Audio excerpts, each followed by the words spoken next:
আমার সামনে cinema release হচ্ছে দরদ, দেখবে তো? বাংলাদেশের ঢালিউড অ্যাক্টর শাকিব খান ওয়েস্ট গোলপাড়া কলেজে একটি প্রোগ্রাম করলেন। সেখানে তিনি বললেন, আমার সামনে সিনেমা রিলিজ হচ্ছে দরদ, দেখবে তো? সম্প্রতি ভারতের আসাম রাজ্যের ওয়েস্ট গোলপাড়া কলেজে একটি সাংস্কৃতিক অনুষ্ঠানে অংশগ্রহণ করেন শাকিব খান ও ইদি কাবাল।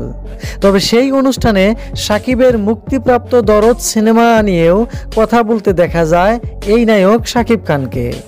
তিনি বলেন, আপনাদের ভারতের মধ্যেই শুটিং শেষ করলাম, খুব তাড়াতাড়ি মুক্তি পাবে দরদ সিনেমা।